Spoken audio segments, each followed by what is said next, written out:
네, 안녕하십니까. 세상은 넓고 고발할 사람은 많다. 네. 매일매일 고발할 사람이 늘어가고 있는데 대해서 항상 이렇게 피곤함과 어려움을 느끼고 있는 고발령 안진걸 소장을 모셨습니다. 이 와중에도 일을 하고 있습니다. 네. 예, 여러분 안녕하십니까? 어저께 정의로운 부동산 생활 생방송에서 오늘 우리 송작가TV 메인 프로그램에 나온 안진걸입니다. 수요일 목요일은 송작가TV를 나간다고 생각하면 굉장히 마음이 흔쾌하고 흐뭇합니다. 예, 많은 분들께서 우리 송작가TV 응원해 주시더라고요. 저는 막 이상한 사람들 돌리는 참 좋은 유튜브 방송으로 송작가TV가 빠져있는 걸 보고 너무 우리는 소원해가지고. 어디도 안 껴. 그러니까요. 존재감이라고는 제가 막 해볼 수가 없어. 여기저기 이제 다른 방송에서 이야기하니까 댓글에 맞다 송작가TV가 빠졌다 막 하면서 올라왔는데 찐 정말 범진보 개혁 우리 민주주의와 민초를 사랑하는 방송이죠. 여러분 반갑습니다. 네. 와. 자, 네. 일단 다른 소식 전하기 전에 갑자기 등장한 핫 이슈. 윤희숙. 윤석열 윤희숙 남매. 눈물을 착즙하면서 아유, 아버지한테 불효막심한 짓을 하고 있는 윤희숙에 대해서 신선한 고발건들이 좀 있겠죠? 그러니까 본인이 당에서 문제가 없다 했잖아요. 네. 만약에 본인이 그냥 가만히 있었으면 이렇게 이슈가 안 될 뻔했죠. 본인이 무슨 독립투사나 되는 것처럼 온갖 억울한 표정 다 짓고 또 문재인 정권하고 그다음에 세상에 여러분 국민권익위원회가 요즘 어떤 세상인데 어떻게 여당 편을 들어주겠습니까? 야당이 가만히 있고 99%의 언론이 악의적인데 가만히 있겠습니까? 그런데 국민권익위원회가 마치 야당은 흠집씩 내기 시기라고 했는데 여러분 이 사건 매우 심각합니다. 근데 저 방금 전에 어디서 왔냐면요. 여기서 왔어요. 또 맥도날드 갔다 왔어요. 뒤집었어. 또 뒤집어졌나요? 죄송합니다. 아직도 알바 징계 처리를 안 하고. 아직도? 예, 400개 매장에서 전수조도 안 하고 있어요. 근데 지금 보니까 유통기한 조작뿐만 아니라, 유효기간 조작뿐만 아니라 애동식품, 유통기한 지난 식품도 쓴 것도 확인됐다고 언론 보도 나오고 있어요. 허허, 의외로. 갈수록 난리네. 예, 그러니까 자기들이 햄버거병 때문에 마치 굉장히 위생적이고 투명한 척 했는데, 실제로는 그런 거 있잖아요. 사람들이 잘하겠지 하고 믿어버리는 경우 있잖아요. 그걸 악용한 사례 같아요. 이러면 뉴욕에 있는 변호사한테 본사에 전화해야 제가 돼. 연락해야 돼요. 그래서 오늘 제가 기자회견에서 다국적 기업의 지사들이 그 나라를 무시하고 함부로 하는 경향이 있다. 본사로 직접 연락하고 항의하겠다.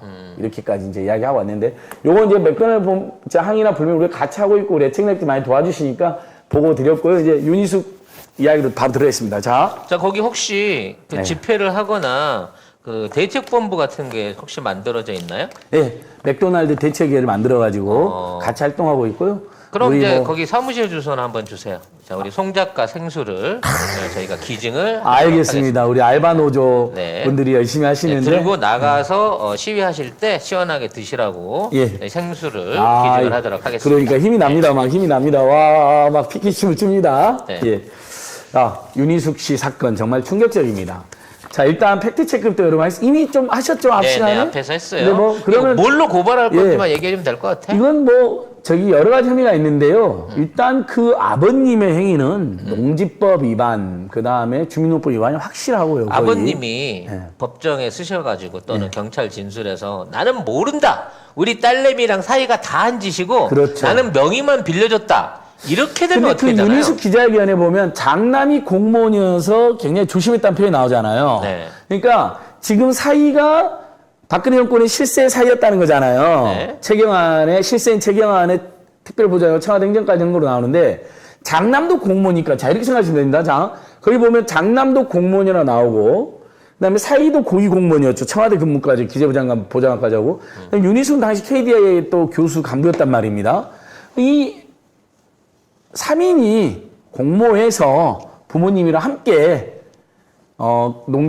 세종시 주변이 땅값이 올라갈 거다, 개발이 될 거다라고 대규모 샀을 가능성이 있는 겁니다. 왜냐하면 2016년 당시에는 윤희숙은 본인이 국회의원 될 거라는 생각을 못 했을 것 같아요. 왜냐하면 국민의힘이 김종인 비대를 거치면서 약간 신선한 인물, 세대 개초를 하겠다 했고 신선한 인물을 지난 총선 때에서 막판에 영입한 게 윤희숙이고 그래서 윤희숙이 그 유명한 가짜 임차인이 된 겁니다. 그래 서초구에 갑자기 공천해야 되니까 서초구로 들어 살아야 되잖아요. 그러니까 원래 집이 두 채인데 그래서 서초구로 갑자기 이사를 가면서 임차인이 된 겁니다. 원래 임대인이었는데. 그러니까 이거는 이제 그 제부의 어떤 성질을 봤을 때나 그 사람이 근무해서 누구 봐 이 친박계야. 네. 친박 쪽의 영향력이 좀 미쳐가지고 결국 이제 윤희숙이 된 거잖아요. 그렇죠. 근데 지금 이제 당내 안에 있는 그 세력들은 친박이 윤석열 편이고 네. 반박이 이준석 편, 바른미래당 편 이쪽이란 맞습니다. 말이야. 맞습니다. 그러니까 사실 윤희숙 같은 경우에는 지금 윤석열하고 손을 잡고 있어야 맞는 그림인 거거든. 근데 그 안에서도 버려진 게 아니라는 생각이 들어요. 그러니까 결과적으로 지금 있는 사태가 가족들하고 꼬리 자르기도 있지만 정치적인 후견인을 잃었기 때문에 이 기회에 완전히 리셋하기 위한 자기 나름대로의 아주 절묘한 신의 한 수가 아닌가라는 생각이 듭니다. 그러니까 지금 여러분 제가 차분하게 한번 분석해 드릴게요. 이 문제를.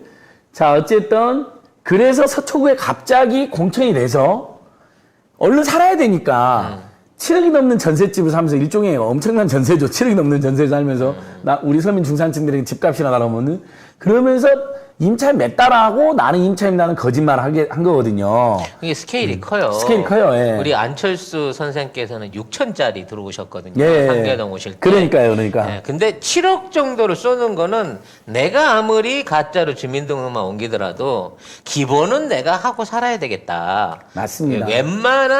웬만한 그 어떤 싼 주택이 아니라 굉장히 좋은 데 들어간 것 같습니다. 그렇죠. 그 정도면. 아주 고가 주택에 들어갔을 겁니다. 그러니까 전세가 돈이 좀 7억이면. 있다는 거야, 기본적으로. 그래서 그것도 사실은 이제 주민등록법을 명시 위반한 건 아니지만 원래 거기 살지 않던 사람이 선거로 해서 사실상 이장 전입한 거나 다름없거든요. 처벌은 안 되지만. 네.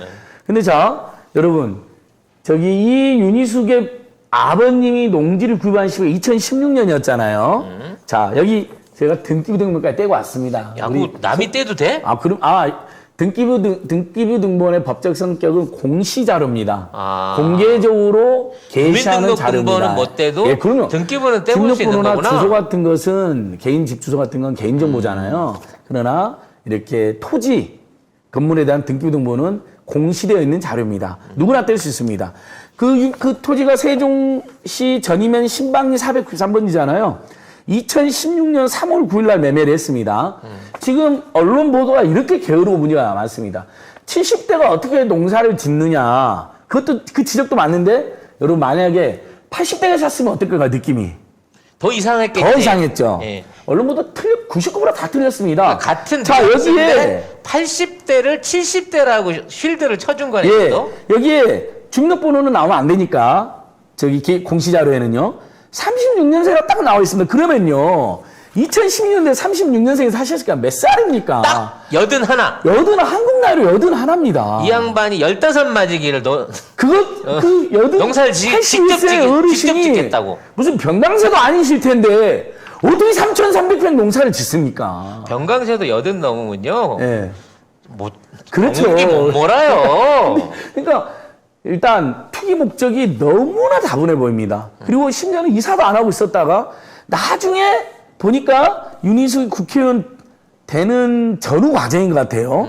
딸이 국회의원이 되니까 서초동가 무조건 될 거라 생각했니까 그러니까 나중에 전입했다가 다시 또 서울로 옮기는 그런 쇼를 했는데 전입한 거 보니까 지금 경작자 있잖아요. 땅을 붙여먹는 분들이라고 소작이 뒤에 또 네. 위장전입을 한 겁니다. 아, 위장전입까지. 거기 안 살면서 그러면 일단 저기 주민등록법도 위반 아니야? 주민등록법과 농지법 위반은 확실해 보이고요. 요거 두 개는 확실하고. 근데 이거보다 더 심각한 법이 지금 문제 제기를 김진애 전 의원, 그다음에 또 김두관 후보님 등등 지금 많이 나오고 있잖아요. 심지어 그래, 농지법하고 주민등록법은 요거 벌금 이상 못 때려. 진중권 씨는 완전 이상해진 것 같아요. 진중권은 윤희숙 편을 들어주는데 말도 안 되는 거죠. 변희재가 오랜만에 이걸 정말 죄송합니다. 추억의 인물 변희재 씨가 나타나서 변희재가 변했지? 완전 변했어. 너무너무 변해. 또 변해갖고 윤희숙을 이제 제대로 비판하는 걸 올렸는데 자, 세종시 주변은 세종시뿐만 아니라 생 주변은 전역이 투기장이나 다름없다. 80대 노인이 3,300평을 샀다. 2016년이다. 그때 16년, 15년 전후에서 박근혜 정권에서 거기를 지방산업단지든 국가산업단지로 한다는 소문이 파다했고 실제 지정이 됐다. 따님은 KDI 간부였다. 아들은 실사도 했다. 청와대 현실을. 행정관이었고 실생 기재부 장관 정책부 장관이었다. 자, 이거 답이 나오죠. 그러면 여기서 이제 아들이나 딸이 가지고 있는 고급 정보가 이제 KDI가 예비타당상 조사다 그러니까요. 고급 기밀이 누설됐을 가능성이 매우 높은 것입니다. 그러면 이것은 공무상 기밀 누설입니다. 이게 공무상 기밀 누면 부패방지법 위반이 됩니다. 근데 이제 아버지가 나 꿈에서 보고 내가 산 거지. 나는 이제 몰라요. 그러면 가족들이 증빙을 못 하잖아. 어떤 말을 맞출지 모르는데 여러분 한번 생각해 보십시오. 뻔히 목포의 구도심 그 개발해야 된다. 그런 필요성이 이미 알려져 있는데 손혜원 의원이 그걸 삿달 유만으로 얼마나 마녀사냥을 당하고 심지어는 기소가 됐습니까? 이미 구도심을 활성화시킨다는 공익적 목적이 있고 개인이 엄청난 이득을 얻지 않은 게 확인이 됐어도 만사를 당했잖아요. 근데 여기는 지금 그때 당시 매매 가격이 제가 하니까 한 8억이 좀 넘었어요. 한 12만 원 했다더만. 네, 10만 원 뭐 이 정도 한 거잖아요. 올라간. 근데 지금은 벌써 두세 배로 뛰었습니다.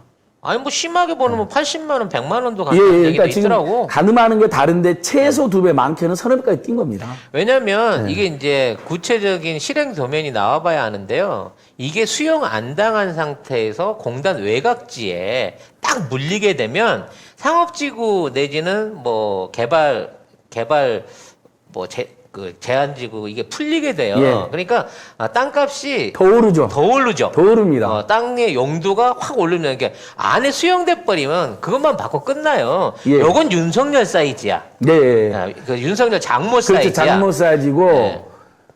수용보다 바로 인근이어서 엄청난 입지가 된다. 이거는 그럼 도면까지 떼돈을 본 번다. 거예요. 도면까지. 그러면 이거 이제 제가 여러분 그 말씀 제가 나름대로 히트시킨 좋은데요. 윤석열, 윤희숙 남매가 김종인은 큰일 날 사람들이 됐는데 저는 항상 큰일 낼 사람들이라고 이야기했잖아요.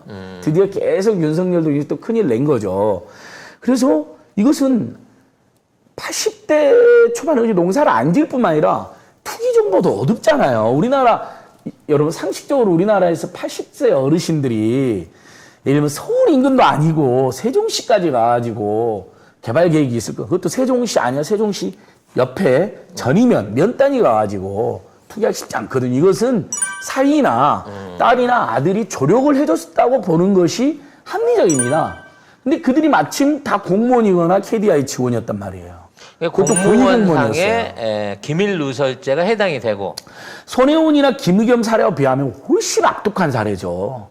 이건 윤석열이 온 집안을 도둑낼 사안이죠. 그리고 이거 기본적으로 이미 수익을 확보를 한 거잖아. 그러면 이미 땅값이 올라 이미 있는데 5년 만에 한 최소 20억에서 30억 이상의 수익을 거뒀는데 예. 나는 이제 그 주변을 전체적으로 한번 다 이자부듯이 뒤져볼 필요가 있다고 봐요. KDI 직원들 이해충돌 사례가 만만치 않을 거라는 지적이 나옵니다. LH보다 더 컸을 거다. 왜냐하면 예비타당성 조사 같은 거 하고 현장 실사를 하기 때문에 어디가 개발된다는 걸 다 알고 있다는 거 아닙니까? 그렇지. 그리고 지네가 결정권을 갖고 있는 애들이에요. 맞습니다. 지들이 여기 해 그러고 하면 뒤 밑에 있는 공무원들이 이걸 바꿀 수 있는 힘이 없는 위치에 있는 애들이거든요. 예. 근데 어제 윤희숙 씨 기자회견 참처럼 황당한 게 YTN이 뉴스를 보다가 갑자기 끊고 그걸 생중계를 해요. 그래서 제가 얼른 연합TV랑 다른 데 돌려보니까 아무도 생중계를 안 해요. 깔라고 한 줄 알았는데 까는 게 아니라 일종의 윤희숙의 결대 있는 기자회견을 그게 어떻게 생중계 사례가 됩니까? 자막 뉴스 정도로 알려주면 되지. 뭐 윤희숙 분해 못 이겨 사태. 근데 제가 그래서 어쩔 수 없이 본 거예요. YTN 보고 있다가. 문재인 정권을 막 엄청 욕을 하고 국민권익위원회가 자기를 디스하기 위해서 의도적으로 불공정하게 했다는 거예요. 그리고 아버지는 그럴 뿐이 아니란 거예요. 근데 지금 본인이 말한 이 사람이 정말 결과적으로 불효녀화되고 국민의힘에 오히려 똥볼을 차버린 게 너무 강렬하게 이제 기자님께 사표까지, 의원직까지 던져버리니까 이슈가 됐잖아요. 그래서 도대체 뭔데 당에서도 문제가 없다고 했는데 왜 사표까지 내지 사람들이 궁금하잖아요. 다 알게 된 거예요. 알고 봤더니 다른 사례보다 훨씬 악독한 사례입니다. 이건 윤희숙 일가 대규모 투기 의혹 사건이라 불러야 됩니다. 그리고 빙산의 일각일 수도 있습니다. 이 부모님이 딴 데 또 했을 수도 있는 거고 그 방금 자기 오빠 남동생 이야기 나왔죠. 청와대 직원. 네, 분명히 장남도 공무원이라고 이야기 나왔어요. 물론 그러니까 이제 거기서 말한 장남이 사이. 그다음에 장남도 공무원이니까 사이 장남 딸 최소 지금 3명이 고위 이 정보를 고위직 안으로서 정보를 했다고 보는 일반 건데. 서민과 중산층 접할 수 없는 지에 있었던 사람이잖아요. 그러니까 다른 지역도 투기를 했었어 되는 거죠. 이 지역을 나만 알고 나 3,000평만 해먹고 끝내야지 했을 일은 죽었다 깨나도 없어. 왜? 지금 여기서 꼬리 못 자르면 윤희숙 관련해서 오빠 관련해서 제부 관련해서 전부 다 줄줄이 사탕으로 뭐 옛날에 아니 윤석열이랑 벌써 한 100군데 그렇지. 앞서 바로 들어가야 되죠. 수십 명, 수백 건에 관련된 네. 부동산 투기가 여기서 기어 나올 수 있는 사안이라는 그럼요. 거예요. 그리고 법무장관 후보도 그렇게 집안을 도둑냈는데 대권 후보잖아요. 윤희숙은 본인이 대권 후보로 어제도 대선을 사퇴한다고 했는데 자 그러면 이 10억 가까운 돈을 샀는데 80세만 넘는 어르신이 그 자금 출처도 알아봐야 됩니다. 당연하죠. 국민 본익위는 자금 출처까지 수사를 못하는 거예요. 수사권이 없으니까. 근데 윤희숙은 당에 본인 돈은 아니라는 식으로 이야기했다는데 당은 그냥 믿은 거잖아요. 무조건. 어떻게 알아요 그걸요. 윤희숙 돈, 윤희숙 여동생 돈, 윤희숙 제부 돈, 윤희숙 오빠 돈이 들어갔을지. 대출도 있다는데. 예, 그럼 이건 완전히 이게 가족 사기단이 될 수 있는 이게 사건입니다. 얼마나 치졸한 거냐면 아버지가 농사 지으려고 했던 땅이면 아버지 은퇴자금 같은 걸로 갖고 이걸 사야 되는데 거의 그 10억 정도 이상 돈을 융통하면 50% 가까운 돈을 은행 대출을 받았다는 얘기가 있더라고. 예. 그러면 사실 그 땅 짓고 헤엄친 거예요. 그렇죠. 그렇잖아. 만약에 대출까지 받았으면 더더욱이 예를 이제 담보대출을 받아서 이자를 그렇지. 낮을 때 헐값으로 돈 얼마 안 넣고 지돈 별로 안 쓰고 그렇지. 우리 국민 돈, 은행 돈은 국민 돈이니까 국민 돈까지 들여서 투기한 거기 때문에 더 나쁜 거거든요. 티도 얼마 안 나지만 일반적인 주택이나 도심지에 있는 것보다 이 튀어 오르는 배수를 생각해 보세요. 10억 넣어갖고 아파트 사서 20억 아파트 올려 10억밖에 못 들이잖아요. 이거 10억 들여갖고 이미 30억 벌었다니까 5년 만에. 이런 좋은 장사를 정말 요것만 해먹고 말았을 리가 없다는 거죠. 맞습니다. 네. 그래서 여러분 이 사건은 이게 바로 공수처가 나서야 될 사건입니다. 국회의원 본인 또는 국회의원의 가족이 아주 대규모 3,300평 정말 엄청나게 넓은 거잖아요. 대규모 투기 사건에 연루됐고 단위가 무슨 몇 천만 원 단위. LH 직원들은요, 솔직히 그렇게 국민한테 비난받았는데 그 사건만 딱 보면 3기 신도시 예정지에 땅을 사가지고 합필하고 분필해가지고 아파트 하나 받으려고 그런 거거든요. 물론 아파트 하나도 10억 안팎이니까 작은 돈은 아니지만 서민들로서는 분량이 충분하지만 여기는 단위가 만약에 10억 주고 샀는데 그것도 은행돈 국민돈으로 100억까지 올랐다. 개발 예정돼서. 그러면 이거 우리 국민들 너무너무 열받는 거죠. 단위가 큽니다. 엄청난 사기 사건이 됩니다. 여기서 이제 아버님의 진정성을 증명하기 위해서 아버님이 갑자기 트랙터를 몰고 15마지기를 반나절 만에 일항을 갈아주신다고 하면 제가 믿겠습니다. 네. 맞습니다. 네. 뭐 그래서, 그럴 만한 예. 이제 뭐 능력과 농정에 대한 경험이 있으실 테니까. 아이고, 농사 근데 멋지시죠. 평생 공무원만 했다잖아요. 예. 아니 공무원 하던 아버지가 왜 갑자기 제일 힘든 논농사를 짓겠다고 또 예. 혼자 할 수 그리고 없는 이건 거를. 농지법 위반뿐만 아니라 공무집행 방해도 됩니다. 공무집행 방해는 또 뭐예요? 왜 농지법 농지 경작 증명서 그 신청서를 쓰잖아요. 영농 계획서나 거기에 본인이 영농하겠다 뭐 다 썼잖아요. 농사 짓겠다라고 그게 사기잖아요. 공무를 그렇게 해서 농지 취득 자격을 획득했잖아요. 그걸 심사를 하잖아요. 공공기관을 속인 겁니다. 위계로. 이게 의한 공무집행 방해입니다. 정확하게. 정확히 여러분 여기 저 다른 개인정보를 보여드릴 수 없고 열람님 가는 36년생으로 자기 단위 한번 우리 송 작가님이 대신 한번 봐주시죠. 근데 2016년도 36년생이니까 36년생인데 81살, 81. 여태 주소가 동대문구 회기동으로 돼 있네요. 예, 예, 예. 네, 회기동 사셨던 부분이군요. 그러니까요. 네. 그러니까 어떻게, 아니, 보통 서울 어르신들이 70세, 80세 농사 짓기 어렵잖아. 짓는다 하더라도 동네 부근에. 그렇지. 뭐 뭐 세종시까지 내려가. 조그만 논이나 밭, 또는 심지어 텃밭, 마을농장 하시지. 이건 의혹이 아니라, 자, 농지법하고 주민등록법 위반하고, 그 다음에 공공기관을 속인 건 이건 범죄가 맞습니다. 네. 저희들 또 소송 나올까봐 항상 의혹 또는 뭐 추정 이렇게 이야기하잖아요. 조심스럽게. 이건 맞습니다. 단, 윤희숙 본인과 가족들의 돈이 얼마나 들어갔고 기밀을 빼냈는지는 의혹이 일고 있다가 맞다. 이게 청와대 직원들, KDI 직원들은 알 가능성이 매우 높았다 당시에. 뭐 돌아가신 아버님이 세종시 어디 면단이 가가지고 어느 필지에 땅을 3,000평을 사거라라고 꿈에 나타나서 얘기해주지 않는 이상 회기동 사신 평생 공무원만 하신 80대 노인이 예. 이걸 살 아무 이유가 없다. 내가 한 의정부까지만 갔어도 내가 참아주려고 그랬는데 그렇죠. 너무 많이 내려가셨다. 네. 네. 그리고 더 나쁜 건 여러분 윤희숙의 기자회견 내용입니다. 본인이 직접 연루됐는지는 의혹이고 확정은 안 됐지만 최소한 굉장히 자기 집안 뭐 맨날 민주당이나 진보개혁 세력을 미선 이선자라는 둥 내로남불 그렇게 맹비난하면서 자기는 깨끗한 척 하지 않았습니까? 근데 이미 그 여자는 그분은 나는 임차인다는 거짓말 해가지고 이미 그게 탄로가 나서 페이스북 글을 나는 임대인자 임차인다로 바꾼 왜냐면 그리고 근데 여기 또 있어요. 이 사람이 그럼 집이 어디에 투치해 있었느냐? 한 채가 세종시에 있었습니다. 한 채가 강북구에 있었고요. 본인도 물론 KDI가 세종시에 있어서 옮겼다라는 이야기를 할 수는 있겠지만 본인도 투기 목적이 있었거나 아니면 직장 때문에 세종시 사는 사람들 직장 때문에 특히 공무원들 특별 공급이 뭐냐고 떼돈 번 사람들 많잖아요. 아, 그때 공급 네. 받은 분량들을 싸게 그러니까 받아서 특공인지 샀는지는 제가 지금 확인이 안 됐는데요. 집이 두 채 했던 사람입니다. 그러니까 세종시에서 집을 가지고 있었던 사람 때문에 세종시로 국회를 막 이전하려고 막 그런 주장을 했었잖아요. 그전에도. 자기가 스스로 세종시 네. 이전 계획을 그리고 내놨죠. 땅 사놓고. 세종시 주변에 3,300평 있잖아요. 그 세종시로 그것만 있을 옮기면 리가 옮길수록 없어. 세종시 절대 주변에 그것만 있을 리가 없어. 엄청난 이득이 생기는 거죠. 네. 그러니까 이 충돌이 심각하게 발생한 겁니다. 그래놓고는 어제 기자의 내용이 어땠습니까, 여러분? 문재인 정권 계속 욕하고 자기 억울하고 아버님 그럴 리 없다. 그리고 심지어 국민권익위원회가 부당한 공작을 펼친 것처럼 이야기했어요.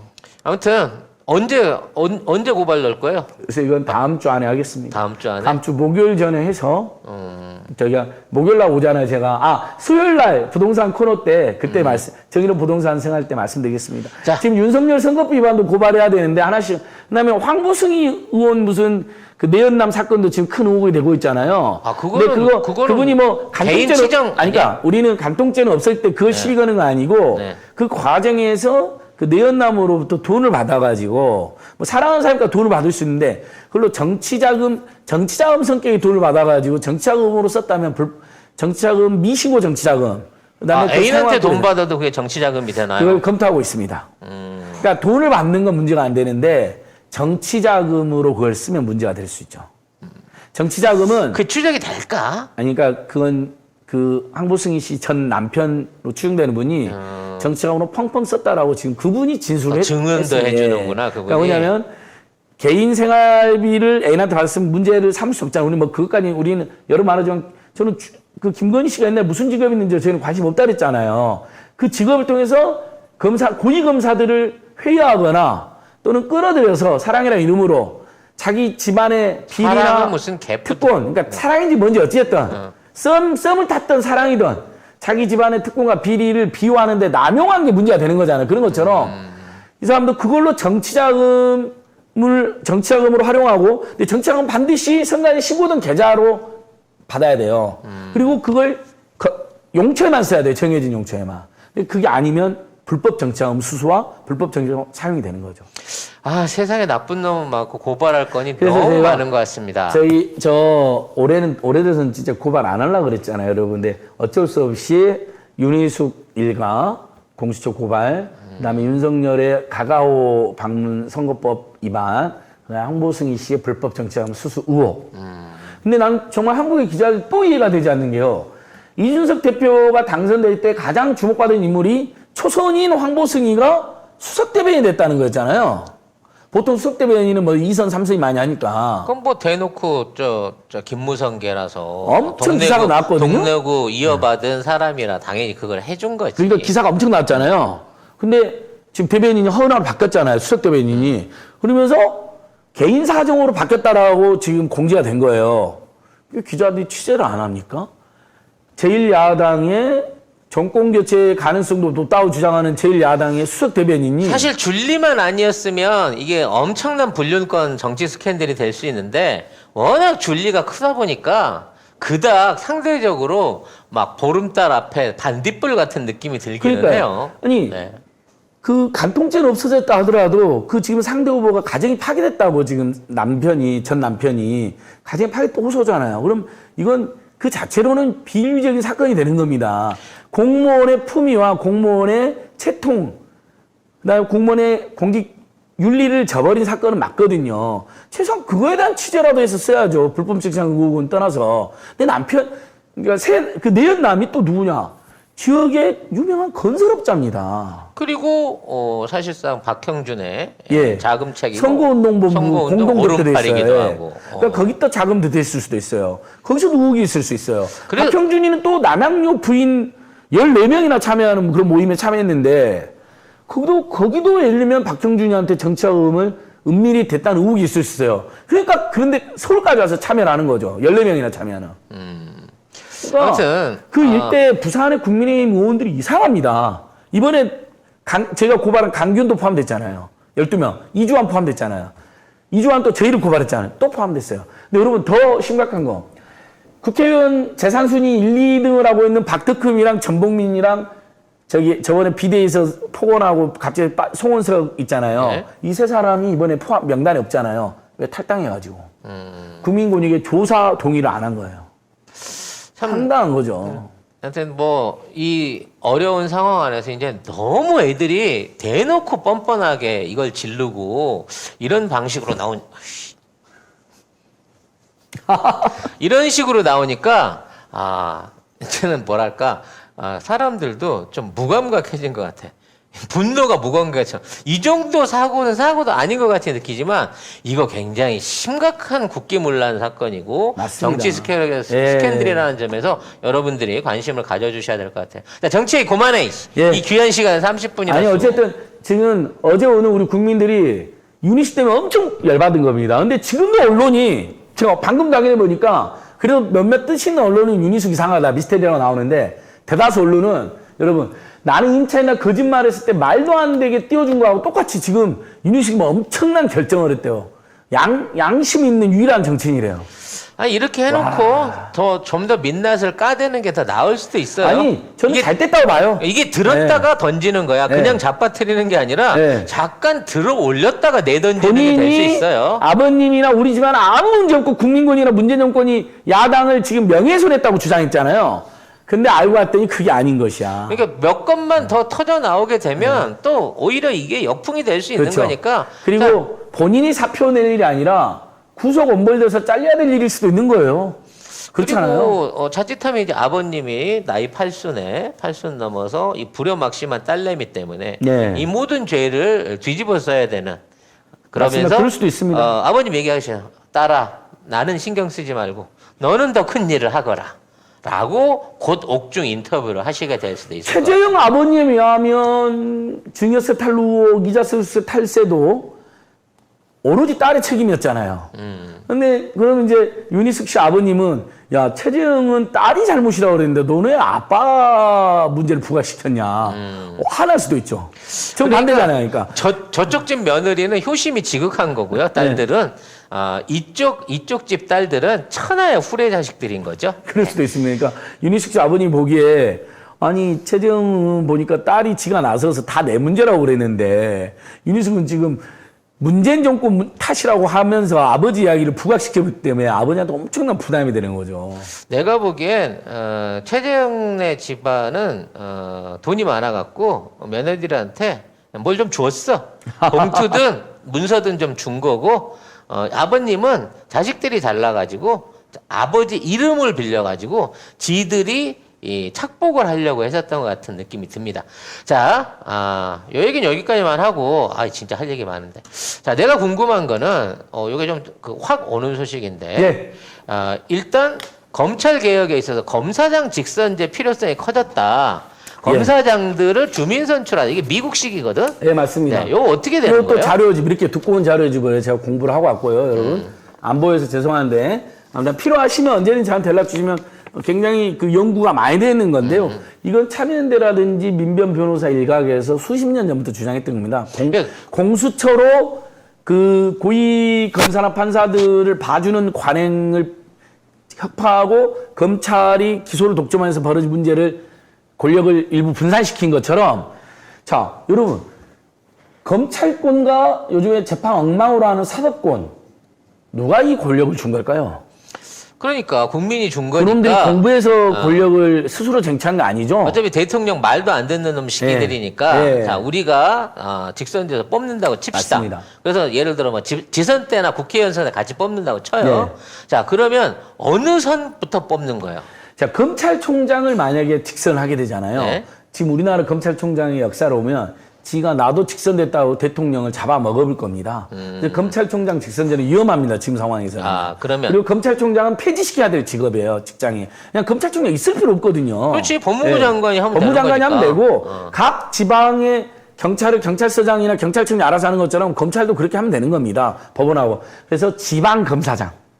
검찰청 중앙지검장 예, 이런 사람들 예, 아니고 검찰총장을 지방검사장. 폐지하고 서울지검장, 부산지검장, 경기지검장 이렇게 뽑는데 아. 그 검사장을 우리 국민으로 직접 뽑음으로써 민중이 직접 그 권력을 원래 그 제도를 만든 게 민중이기 때문에 그걸 통제도 하고 잘못하면 뭐 3년제다 4년제에서 갈아버리면 되는 거잖아요.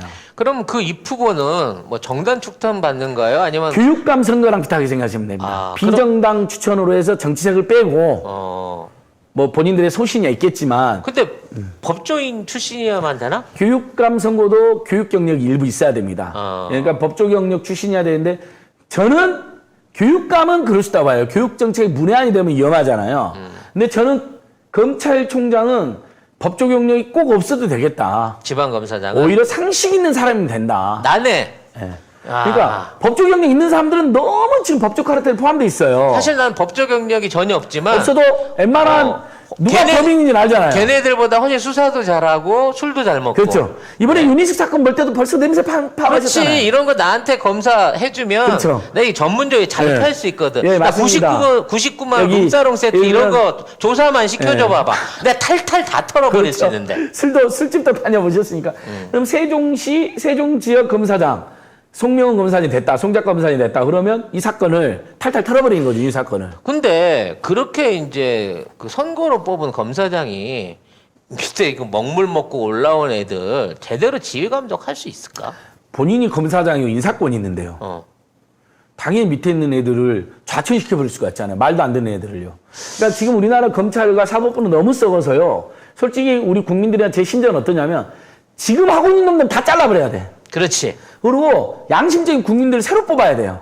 변호사, 판사, 그러니까 아니 양심적 근데 국민들 변호사에서 법조계 출신인 놈들 중에 양심적인 놈이 있기가 이건 뭐 그래도 거의 민변 변호사님들이나 참여연대 변호사님들은 보면 진짜 그래도 우리 편들이에요. 그분들은. 진짜 김남국이라든지 예, 뭐 그런 분들. 아니 뭐 박주민이라든지 예. 정말 가물에 콩나도 이렇게 귀한데 맞습니다. 이런 사람들을 뽑아가지고 제대로 된 지역 그러니까 제가 보니까 검사를 만들 수 판사 있을까 일부, 싶은데. 판사는 일부, 검사는 극히 일부, 그 다음에 변호사들 중에는 상당수가 괜찮은 분들이 있어요. 지금 현재 검사제도 판사 다 없앤 다음에 이들한테 다시 뽑는 거죠. 그 다음에 일반인도 응모하게 하는 거예요. 일반인들 중에도 법적 성향이 있는 분들. 간단한 테스트 정도는 할 수도 있겠죠.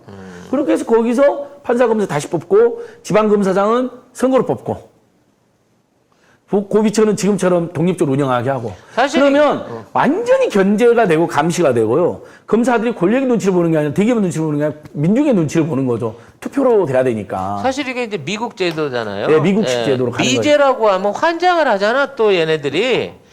이 좋은 민주적인 제도를 받아라 얘들아. 예, 무조건 미국을 찬양하면서 미국이 잘하는 것만 안 배우려고 그래요. 그러게. 판사 배심원제도 절대 안 하려고 그러죠. 그러면 유무죄를 일반 국민들이 판단하잖아요. 배심원제도는. 검찰총장이나 일부 법원장 직선제 미국 하자면 그걸 안 하려고 그래요. 그냥 권력을 국민한테 주는 게 싫은 거죠. 그러니까 여러분 이 검사장 직선제는 부작용도 있을 수 있습니다. 왜냐하면 혹시라도 지역 유지랑 유착되는 놈이 돼버리면 문제가 되잖아요. 네. 그러니까 그런 지적하는 분이 있어요. 맞아요. 저도 인정 일리가 있는데 그리고 보수적인 데서는 경상도라든지 일부 보수적이나 또 전라도에서는 그 지역 정당하고 친한 사람이 돼가지고 지역 유지들하고 딱 달라붙으면 어떡하냐 이런 지역이 있는데 교육감 선거를 보니까 보수 지역에서도 진보가 되고 진보 지역에서도 보수가 되게 됐거든요. 그러니까 당적이 없기 때문에. 그리고 여러분 교육감들은 있고 교육부 장관은 있지만 교육총장 없죠. 그렇지. 그 썩어 빠지고 권력이 집중되어 있는 검찰총장을 이번 선거와 함께 없애는 겁니다. 물론 선거 전이라도 없애야 되지만 검찰총장 있을 필요 없습니다. 각 지방에서 검사장들이 지휘하고요. 만약 한 곳 사건이 있으면 고검이 있으면 고검장만 있으면 되는 거죠. 네, 꿈이지만 일어나갈 수 있는 기회가 생겼으면 예. 좋겠습니다. 근데 그리고- 워낙 당면한 과제가 예. 많아갖고 이거 그리고 언제 될까 싶어. 저는 이제 국민 여러분께 우리가 상상을 해야 된다고 생각을 해요. 도대체 검찰이나 사법부의 권력을 누가 줬느냐? 바로 여러분들이 준 겁니다. 주권자들이 그 제도를 만들고 니들 국민에서 똑바로 봉사하고 권력이나 대기업들의 비리를 처벌해야 되더니 안 그래 정반대로 국민을 처벌해. 그러게. 권력하고 대기업 편에 딱 붙어가지고 그러니까 이제 그 권력을 뺏어서 민중이 나눠주는 거죠. 직접 우리가 선거를 뽑고 그다음에 우리가 2년에 한 번씩 중간평가도 하고 중간평가에서 부결되면 그만두게 만들고 그리고 뭐 탄핵도 탄핵도 하고. 소환제에서 아무 때나 잘못하면 탄핵. 잘한 사람 있으면 연임시키고 3번 지방지자체장 12년 연임한 것처럼 지금은 지검장이 진짜 잘해. 근데 권력이 밑보이면 1년 만에 막 쫓겨나고 그러잖아요. 바뀌어버리고. 그러네. 그러니까 이 말 제도를- 그대로 사법권의 독립을 위해서라도 선출직으로 맞습니다. 전환하는 부분은 생각을 좀 해봐야 될 것 같습니다. 사회 전반에서 민중과 국민들의 직접 통제를 더 늘려야 됩니다. 자, 다음은 조선일보 부수조작 논란 관련해서 이제 경찰이 수사에 착수했대요. 네. 근데 이게 진짜 작년도에 있었던 아니요. 얘기 그러니까 아니야? 부수조작 작년부터 있었고 어. 고발은 제가 이 고발 영리에 말씀드린 올해 3월달에 고발했었거든요. 제가 언론 소비자 주권행동하고 민생경제부서 검찰이 고발했습니다. 민주당 그 이후에 경찰이 고발했고요. 근데 검찰이 고발은 조사하고 시간을 끌더니 수사도 안 하고 조선일보 눈치를 엄청 보면서 이제서야 경찰에 넘긴 겁니다. 근데 다행히 경찰은 수사 착수한다고 이제 연락이 온 거죠. 그럼 아마 저희들한테도 이제 고발인 조사도 그럼 하자고. 누구를 조사하는 거야? 기자를 하는 거야? 뭐 편집장 하는 아니 거야? 이것은 기자가 부수 조작을 한 건 아니잖아요. 가짜 뉴스 제작은 기자들이 하기도 하지만 이건 조선일보 사장 방상훈 이런 나는 사람들 몰랐는데 밑에 사람들이 한 건데 이러면 어떡하지? 직접 그렇게 나오겠죠. 그럼 밑에 사람이 이제 오그라에 몰리겠죠. 죄인으로. 그러면 무슨 소리냐 회장님한테 다 보고 드렸다. 아니 자기 신문의 부수를 모를 리가 있습니까? 유료 부수가 60만 부인데 120만 부라고 뻥을 쳤어요. 그걸 모를 리가 없잖아요. 그렇지 뻔히 지가 종이값 네. 결제하고 그러니까 종이값을 다 인쇄소에 결제하는데. 영역비 주는데 자, 종이값이나 인쇄나 용역이 너무 아까워요. 근데 야 왜 120만 부나 찍지? 실제 사는 사람 몇 수? 60부야. 60만 부야. 근데 니들 60만 부 왜 찍어? 돈 아까워 죽겠는데. 사장이 이러지 않겠습니까, 여러분? 제일 먼저. 그러면 이제 부하들이 그러죠. 사장님 사실은 120만 부를 판다고 우리가 ABC협회하고 짜응이 되어 있습니다. 그러면 그래서 광고비도 두 보조금이 배로 얼마 받고. 나오니까 그러면 일등- 종이값 좀 쓰면 네. 세금이 그렇죠. 더 들어옵니다. 1등 신문이라는 타이틀도 유지가 되고, 자, 종이값 쓰고 나면 기업들이나 국민이나 정부가 하는 광고가 2배로, 60만 부니까 2배로 들어오겠죠? 2배로 들어오는데, 당연히 비교 영량 해봤겠죠? 종이값하고 인쇄비로 뭐, 한 달에 뭐 1억이 더 들어가는데, 그렇게 들어오는 돈이 10억입니다. 그러면 그다음 보조금까지 받아요. 그래. 신문은 발행 부수에 따라서 신문이 가진 공익적 기능이 있다는 이유만으로 발행 부수에 따라서 보조금을 줘요. 그럼 이거 사기죄 성립되나요? 사기죠. 국민 속이. 자, 정부 광고 2배로 받았죠. 제가 조선일보 부수 조작 고발하니까 제가 연락처를 많이 받는데 어딘지 아세요? 조선일보에서 정부 전화온 쪽에, 거 아니야? 아니요, 정부 쪽에서는 연락 안 와요. 어. 정부에서는 혹시라도 오해받을까봐. 기업 관계자 연락을 많이 해요. 기업 관계자가 속 광고주가 시원하다고. 아 고맙다고 고맙다고. 진짜. 압력을 넣는 게 아니고 네, 고맙다고. 자기들은 조선일보한테 찍소리도 못하는데 무서워서. 그래도 광고비도 아니 지들이 돈 주면서 찍소리를 못해. 이게 그러니까 조선일보와 한국 언론이 망했다 죽었다 미쳤다는 겁니다. 자, 일단 얼마나 겁을 주고 갑을 관계면 2배로 내는 거 알면서도 광고비 깎지를 못하고요. 광고 안 해도 효과 없는 거 알면서도 매번 광고비를 집행하고 있어요. 그런데 고발했다니까 익명으로 전화해가지고 전화 아는 사람들이지만은 고맙다 진짜 광고비 낼 때마다 너무 아까웠는데 광고비라도 제발 좀 절반이라도 떨어지겠다. 그래서 제가 그 절반 떨어지면 제발 유튜브나 인터넷 매체 광고라고 그랬어요.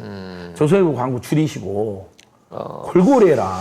아유 우리는 뭐 외부 광고를 안 받으니까 아니 이제 이제는 혹시 할게 알아요? 없네. 자. 슈퍼챗을 뭐 몇백만 원을 쏴줄 수도 있고. 기대도 안 하고요. 자, 그런데 지금 이제 ABC 협회에 지원했던 잔액을 회수한다 그랬거든. 예, 그것도 그래서 회수해야죠. 남은 건데 예. 이미 나간 돈에 대한 그것도 회수해야죠. 어떤 민사적인 회수가 그러니까 저는 가능할까? 정부가 자, 2가지인데요. 광고비를 2배로 우리가 당했다. 절반은 돌려달라고 민사소송할 수 있고요. 보조금은 좀 더 직접적입니다. 신문 1부당 얼마씩 책정이 되어 있는 거예요. 그래서 최소가 매년 5억에 10억을 받아간 거로 되어 있어요. 그러면 근데 1부당 책정되어 있는 보조금이기 때문에 신문 유통을 지원해 주는 거거든요. 신문의 공공성 때문에. 그러면 절반은 최소한 부수가 2배로 뻥튀 됐으니까 2배로 한 사기친 거잖아요. 5억은 토해내야 네, 되겠네. 그러면 몇 년 동안? 5년 동안 확인된 것만 25억 정도가 지급이 됐거든요. 조선일보에요. 그러면 12억 최소 5천은 할 수 있는 10.5억 건데. 당장 토해내야 돼요. 그 앞에 거는? 그러니까 그 앞에 것도. 근데 이제 시효 문제가 있잖아요. 그러니까 형사에는 공소시효가 있고 민사에는 소멸시효가 있는데 아마 이 채권이 안 날로부터 3년 행위가 발생한 10년으로 되어 있어요. 보통의 민사상 손해배상이나 이런 민사 청구가. 길게 보면 10년까지도 가능한데 일단 5년은 예. 뺏을 수 있는 거고. 최소 5년은 뺏어야 나 돼요. 이거 너무 좋다. 예, 이건 이미 이 돈은 소화돼 갖고 예. 배에 기름으로 꼈는데 그거를 맨살을 쥐어뜯는 거나 마찬가지 예. 효과잖아. 그래서 그걸 우리 저소득층들 지원금으로 드리면 되잖아요. 이번에 어제 8월 24일 날 그 저소득층 지원금이 10만 원씩 갔는데 누구한테 갔냐면 기초생활습권자, 차상위계층 한부모가족 중에 저소득층한테만 지급됐거든요. 근데 예를 들면 미취업 청년이나 장애인들한테도 좀 더 줄 수 있으면 좋잖아요. 그런 돈들을 회수해서 어려운 사람들 드려야죠. 정부는 세금 넘어친 것으로 12% 못 받는 국민들 더 줄 생각하라고. 그러니까 많이 뜯어 먹었으니까 많이 터해낼 생각을 하고 있어라 조중동. 맞습니다. 네, 이런 얘기를 드릴 수 있을 것 같고요. 또 하나 이슈가 그 부동산 중개세 인사 얘기가 있어요. 중개 이거 수수료 간단히 인하. 어제 이제 사실 정의로운 부동산 생활에서 하려고 그랬는데요. 자, 공인중개사 분들이 막 반값 중개사 됐다고 무슨 폐업안에 막 데모한다 난리신데, 아유, 솔직히 너무 엄살입니다. 이번에 수수료 인하는 정부가 잘한 거죠. 근데 보니까 대부분 6억 이상 거래만 수수료가 인상이 됩니다. 근데 전국의 공인중개 저희가 통계를 보니까요. 서울만 비싼 집이나 매매나 임대차가 비싸게 거래되는 거지, 나머지 그 거래의 대부분이 6억 이하예요. 매매나 임대차가. 수수료가 하나도 안 깎였어요. 그러니까 자 팩트 체크합니다. 오늘 여수 갓김치에서 신제품 김치들을 품평하는 날입니다. 물 갓김치입니다. 그리고 여기 배추김치가 있고요. 그 다음에 이거는 갓김치죠. 야, 사이즈가 엄청납니다. 그리고 여기는 깍두기고, 그리고 여기는 알타리 김치죠. 배추김치를 한번 잘라볼게요. 그냥 통째로 말아가지고 다시 한번 볼게요.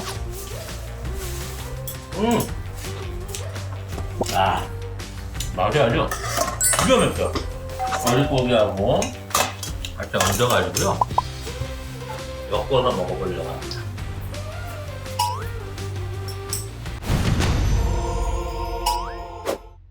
젓가락과 양념이 더 완벽하게 조화를 이룰 수가 있는 것 같아요. 이 갓김치를 껍데기를 먹어보기 전에 국물을 한번 맛을 봐볼게요.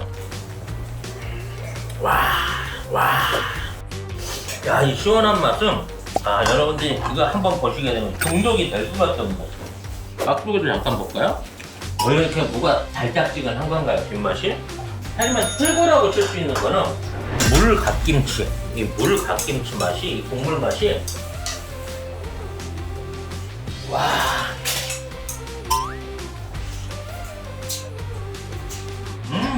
최고입니다, 이 맛은.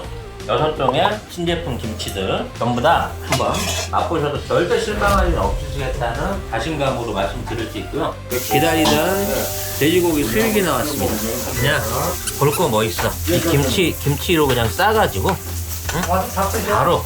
바로 한 방으로 먹는 거죠.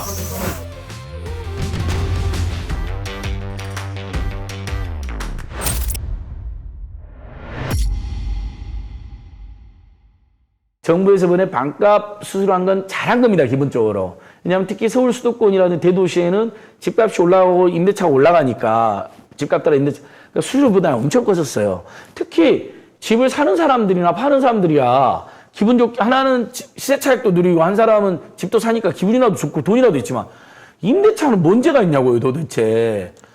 사실 너무너무 지금 이제 힘들어서 전세금 올려준 것도 서러운데. 중요한 팩트를 지적했어요. 어차피 이 수수료는요, 임대인과 임차인이 뭐 고르내긴 합니다만 임차인 입장에서야 돈 받는 입장에서 일부 수고료 주는 거 이해할 수 있어. 근데 집 구하는 사람한테 이 수수료는 사실 좀 억울한 거거든. 이중으로 돈을 뜯기는 느낌인 거야. 맞습니다. 그리고 어차피 수익을 올리는 임대인한테 받으면서 임차인한테도 받는 거는 난 좀 문제가 있다고 생각을 하거든.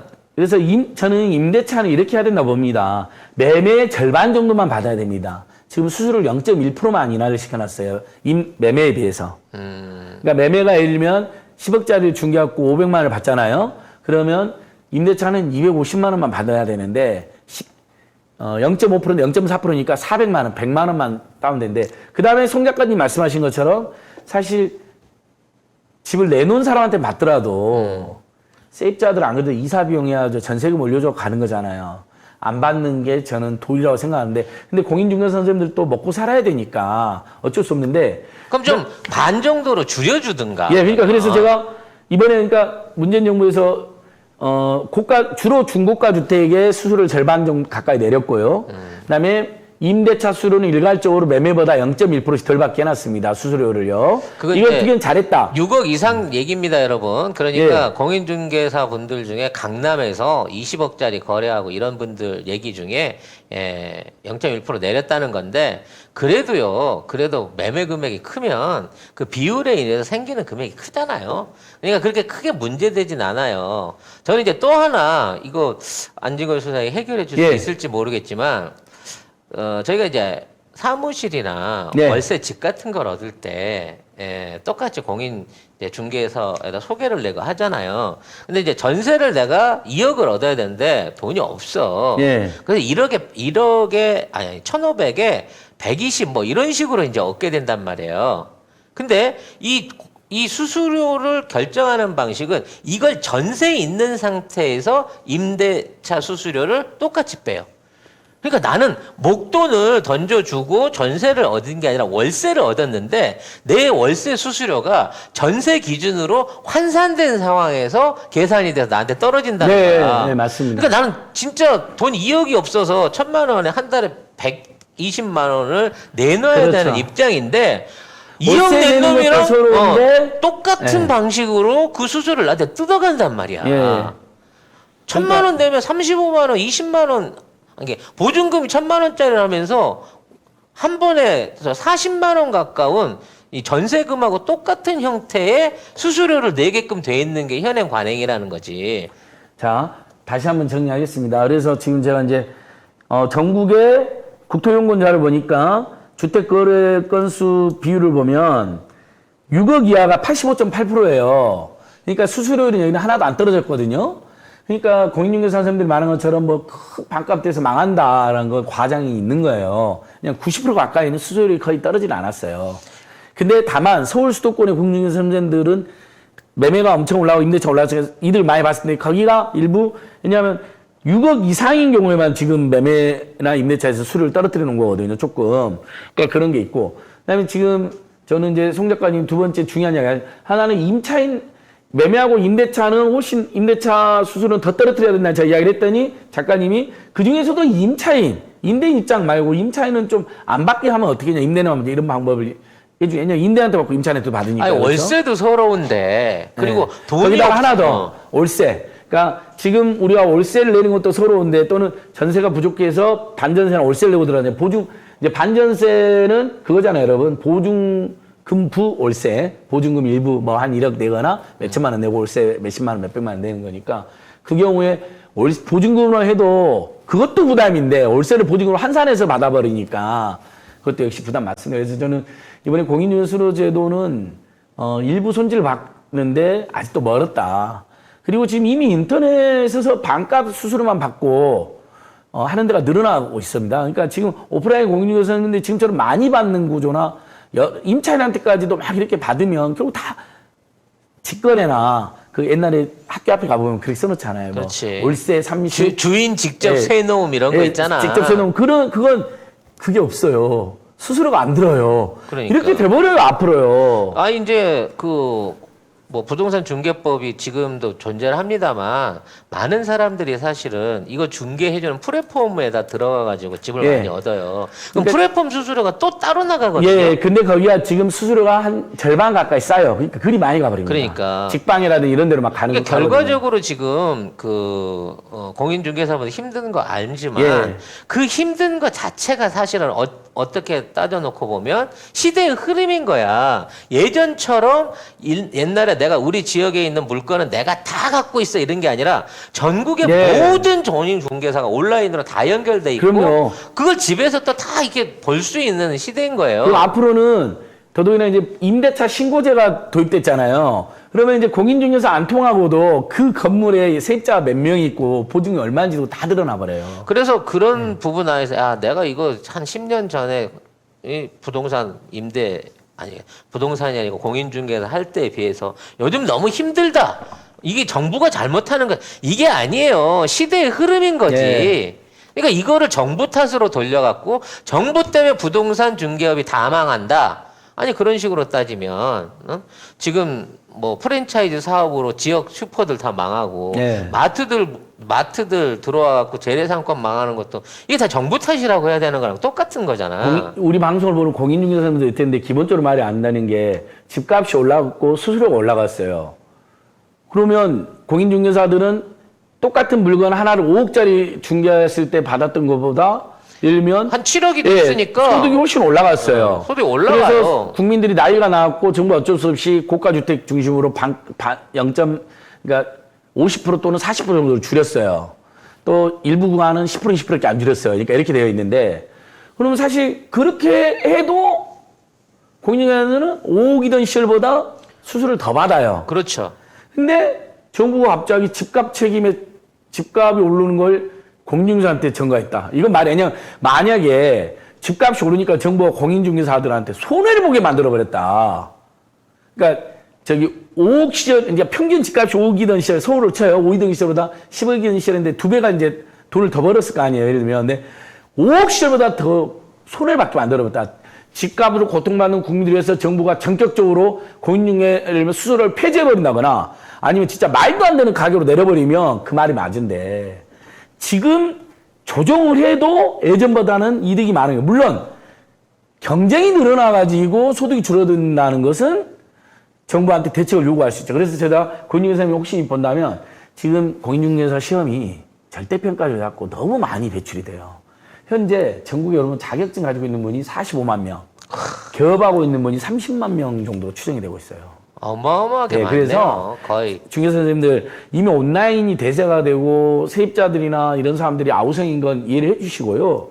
저는 오히려 공인중개사 시험은 상대평가절에서 소수만 지금부터는 왜냐하면 너무 많이 배출이 돼서 아무튼 공인중개사가 사양 사업인 건 맞아요. 예, 기존에 근데 하던 분들 힘드니까 힘들 수 있으니까 저는 이제 그런 생각도 해봤어요. 지자체가 나서가지고 지원을 해줘가면서 좋은 임대, 싼 임대 같은 것들을 내놓을 수 있도록 지자체가 임대 중개업을 하고 그래서 심지어 그렇게 예, 될 수도 있어요. 그러니까 그렇게 해서 지금 이제 싼 주택을 또는 또 거기에 대한 지원 혜택을 높여가지고 뭐 학생이라든지 뭐 신혼부부 이런 거는 유치를 하면서 저 지자체가 대줘가면서 이 업을 예를 들어 지자체가 한다 그러면 공인중개사 할 자리 없어지거든. 그러니까 그럴 수도 있어요. 그러니까 저는 중개사 선생님들이 마음을 조금 열어놓고 전향적으로 생각해야 되는 게 배달 앱이 폭리가 심한 행포가 심하니까 공공배달을 만들어져가지고 지금 인기를 끌고 있잖아요. 경기도의 배달 특급, 군산하고 전라북도의 배달의 명수, 인천의 배달 위험 이런 식으로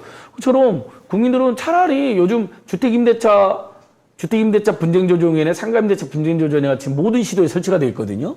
그것을 시군구 기초단체까지 다 설치를 확대해가지고 거기서 중개도 해버릴 수도 있어요. 그러니까 내가 그 생각을 해본 적이 있어요. 그러면 네. 진짜 공인 중개업이라고 하는 게 공적 업무로 넘어가 버리고 일단 뭐 세원의 확보나 이런 거 입장에서도 관리 입장에서 훨씬 좋을 거고 실제적인 수요도 속일 일이 없고 네. 무리해서 사고가 안 나죠, 사고가 안 나고 네. 거기에 대한 보조를 국가가 해줄 수 있는 차원으로 간다고 치면 오히려 이런 부분은 공적 영역 안으로 흡수시켜야 되는 게 아닌가라는 생각을 잠시 해본 적이 예, 있습니다. 그렇게는 안 되겠지만 어쨌든 공인중개 영역을 지금 그래도 옛날에 복덕방실에서 굉장히 과학적인 투명하게 많이 노력해 주셨거든요. 공인중개사 선생님들께서. 네. 근데 그 직분 자체에 굉장히 우리 국민들이 신뢰도 주면서 한편으로 또 부담 동시에 느끼는 거잖아. 비용 때문에. 그러면 합리적으로 인하도 해주시고 임차인들은 조금 더 인하해줄 방안도 광고해주시고 본인이 나서서 좀 더 해주면 더 신뢰받는 거잖아요. 그래서 많은 임차인이 생기고 임차 수요가 생겨서 좀 더 자유롭게 이사 다니시고 예. 쉽게 구할 수 있고 라는 시스템이 만들어지면 좋은데 솔직히 이건 제 개인적인 뇌피셜입니다만은 공인중개사들의 입장이라는 게 임대인의 입장을 최대한 반영해가지고 최고로 비싼 값에 팔아주고 높게끔 임대를 받아주는 쪽으로 노력하는 사람이 대부분이지 임차인 생각해가지고 맞아요. 그쪽에서 예를 들어 뭐 더 깎아줘야 됩니다 내지는 뭐 이런 사람 이렇게 아니, 해줘 이런 얘기하면 다 대부분 잘려 그런 그런 공인중개사 선생님들도 계세요. 심지어 이제 임차인이 원래 다른 임차인한테 돈을 받고 여기 받아서 새 집에 줘야 되는데 저쪽이 사고가 생긴 거야. 1억이 안 들어왔어. 공인중개사가 잠시 빌려주는 경우를 봤어요. 아 그런 분들 진짜로. 계세요. 예, 저 착한 분도 있어요. 왜냐면 저쪽에서 들어오는 건 확실하니까. 아무튼 이게 시대의 흐름이고 변화 같은 겁니다. 우리 주변에 없어지고 있는 직종들, 사양산업으로 변해가고 있는 직종들 중에 하나일 수도 있어요. 네, 아무튼 우리 국민 그분들도 우리 국민들이고 그렇죠. 그러니까, 우리 이웃들이니까 예, 맞습니다. 공생공존하면서 좋은 합의점을 찾아낼 수 있는 마음들을 좀 가져야 예. 모두가 성공할 수 있는, 모두가 행복할 수 있는 국가가 오지 않겠나라는 생각을 해봅니다. 맞습니다. 그래서 혹시 이제 수수료 문제 때문에 우리 방송 보신 분도 꽤 있을 것 같아요. 공인 선생님들이 많이 유튜브 많이 보고 계시거든요. 왜냐하면 이제 건물 이제 보러 오거나 소개로 오거나 아니면 이렇게 안에서 유튜브 많이 보시는데 서운하게 생각하지 마시고요. 그래서 저희들 또 어쨌든 지금 개업하고 계신 분들의 생존도 저희 같이 고민해야 되니까. 네네. 그래서 지금 너무 많이 배출되고 있는 것은 줄일 필요가 있다. 대폭 그런 의견도 드렸습니다. 네, 오늘도 민생과 고발해야 될 적폐 세력들을 알려드리는 시간으로 1시간 동안 진행을 해봤습니다. 네. 이거 못했네 이거. 그만해 이제. 요 철도 요금 10% 빨리 철도 통합해서 요금 10%가 아니라 20% 인하 가능하거든요, 여러분. 요 얘기는 다음 주에 진행하도록 지금 다시 불 하고요. 붙었어요. 네. 지금 청와대 총원 7만 명 돌파했는데요. 여러분, 요 총원은 꼭 해볼 만합니다. 네. 박근혜가 찢어놓은 철도를 문재인 정부에서 통합시켜서 요금을 20% 인하하고 철도는 더 안전하게. 네, 요거는 다음 주에 스포로 알려드린 거고요. 네, 빨리 보내드리도록 하겠습니다. 네, 오늘도 알겠습니다. 참여해주신 여러분 감사하고요. 내일 다시 만나요. 안녕. 안녕히 계세요.